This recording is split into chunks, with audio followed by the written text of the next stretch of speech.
Hola a todos, yo soy el doctor Ray Manes, soy oncólogo clínico dedicado a la oncología genitourinaria y trabajo en la Sociedad de Oncología y Hematología del Cesar.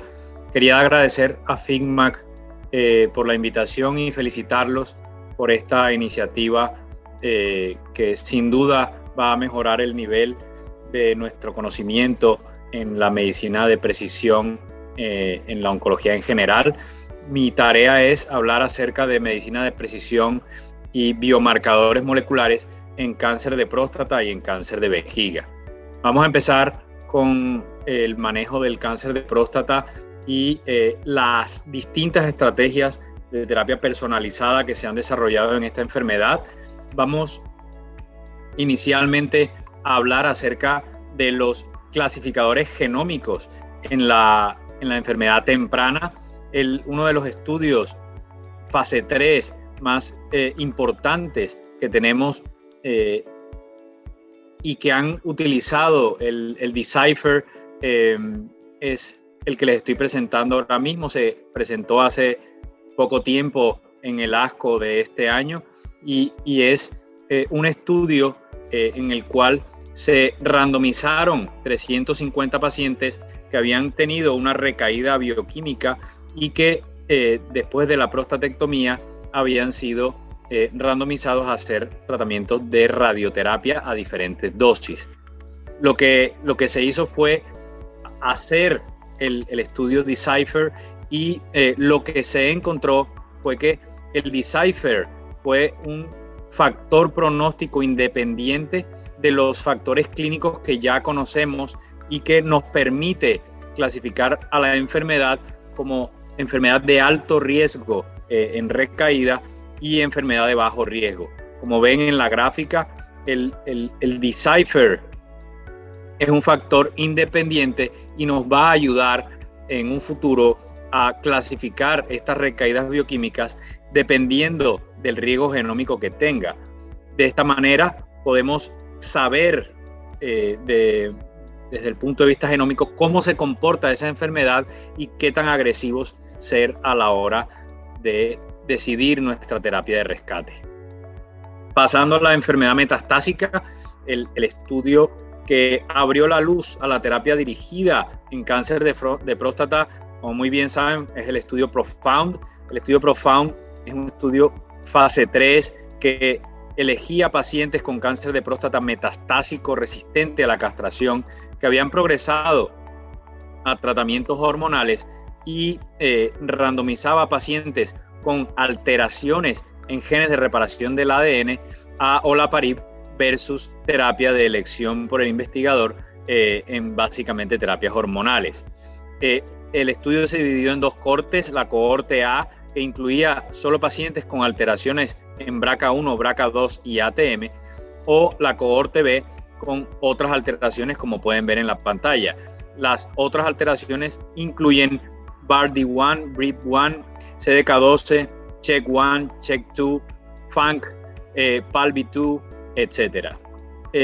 Los objetivos primarios de este estudio eran supervivencia libre de progresión y como ven, la supervivencia libre de progresión radiológica mostró un beneficio muy claro a favor de los pacientes que recibieron olaparib, 7.39 meses versus 3.5 meses en la terapia de elección por el investigador, con una reducción del riesgo de progresión o muerte muy importante del 66%.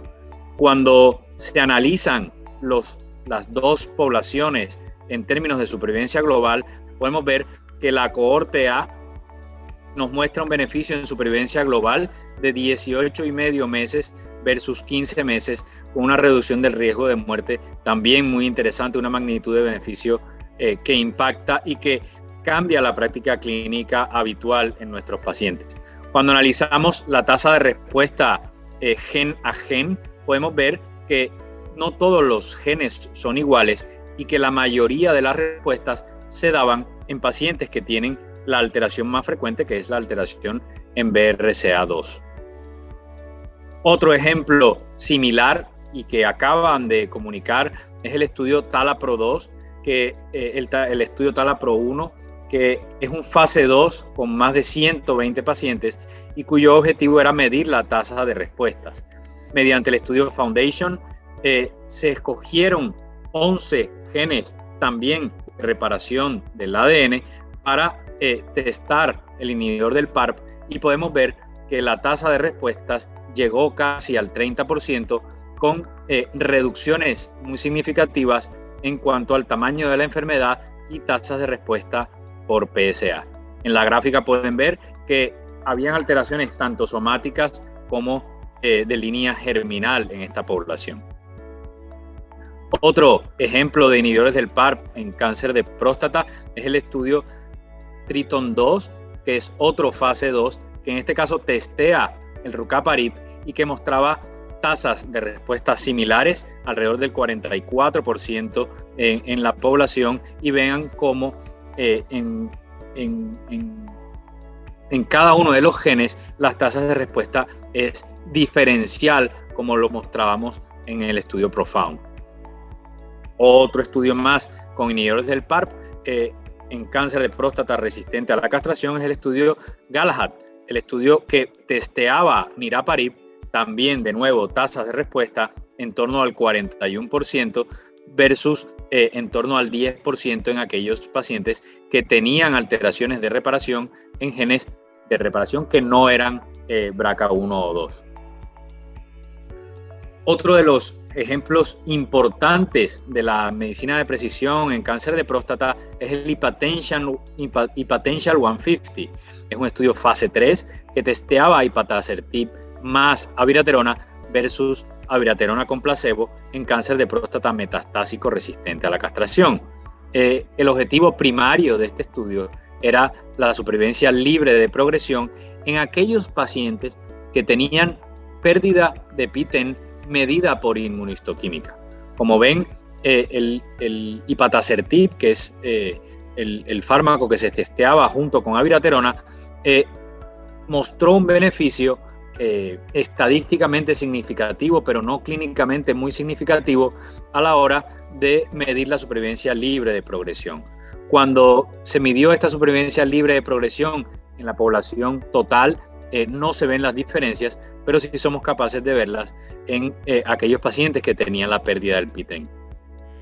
Tenemos un fármaco que demostró actividad, que demostró en aquellos pacientes seleccionados una mejoría en la supervivencia libre de progresión, y tenemos que tener en cuenta que casi la mitad de los pacientes con cáncer de próstata resistente a la castración tienen pérdida de PTEN, lo cual yo creo que nos va a llevar a un mayor desarrollo con inhibidores de PI3 quinasa en la situación del cáncer de próstata resistente a la castración.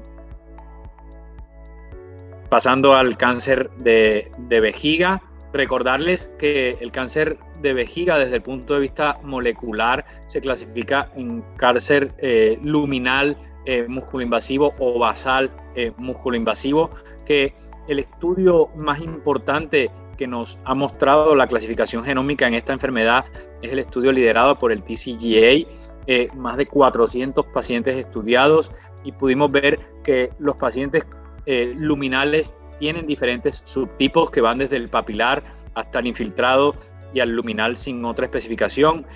También hay enfermedad basal y neuronal, y cada una de estas tiene unas alteraciones específicas que pensamos que puedan llegar a dar lugar a una terapia dirigida para cada una de estas subclasificaciones de la enfermedad.